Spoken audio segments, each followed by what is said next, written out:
For much of India's post-independence journey, West Bengal was spoken of with pride, not just for its culture or philosophy, but for its factories, its heavy industries, and its place in the economic map of the nation.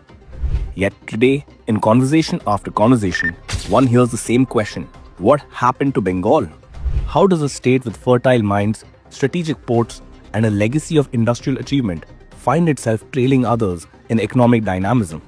The answer is rarely found in a single protest, or a single factory shutdown, or a single government.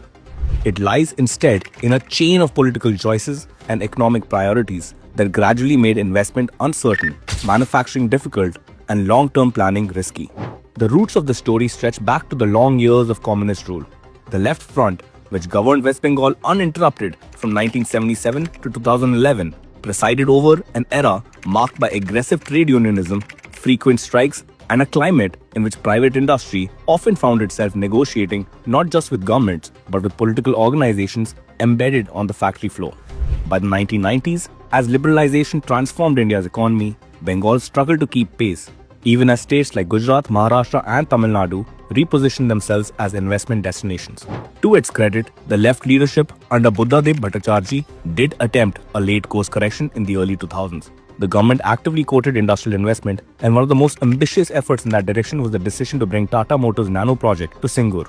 Nearly 1,000 acres were acquired to build what was meant to be a flagship automobile manufacturing plant, a signal that Bengal was open for business once again. But Singur would soon come to represent something very different.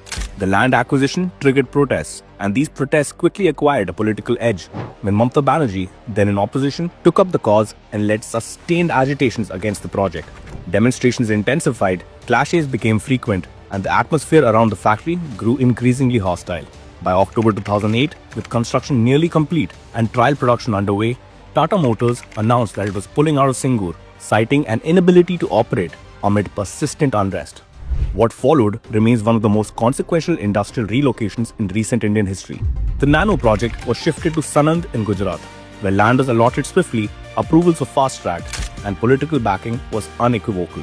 Within days, a new agreement was signed, and within years, Sanand evolved into a major automobile and manufacturing hub, hosting not just Tata Motors but a range of global and domestic firms.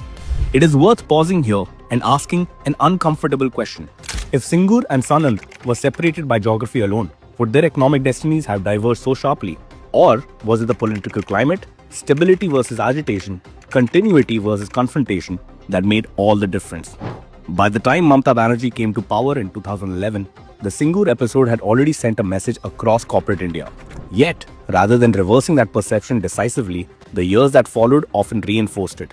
Manufacturing investment remained subdued. Large industrial announcements were sporadic, and West Bengal steadily lost ground in the competition for new factories. Between 2011 and 2025, 6,688 companies shifted their registered offices out of West Bengal, a scale of corporate exit that quietly underlined how deep the loss of confidence had become. According to data reported by national business dailies citing the Ministry of Corporate Affairs, thousands of companies shifted their registered offices out of West Bengal over the last decade, moving to states perceived as offering more predictable governance and industrial support. Industrial decline also manifested in closures. Legacy manufacturing units such as Dunlop India and Hindustan Motors, once symbols of Bengal's industrial strength, shut operations after years of financial distress and policy uncertainty. Meanwhile, unemployment remained persistent and migration became a reality for thousands of young Bengalis seeking work elsewhere. Law and order concerns, particularly episodes of post-poll violence, added another layer of investor anxiety, with national media documenting widespread incidents across the state. Singur was not an exception, but a signal that industrial investment in Bengal would no longer be protected, only politicized.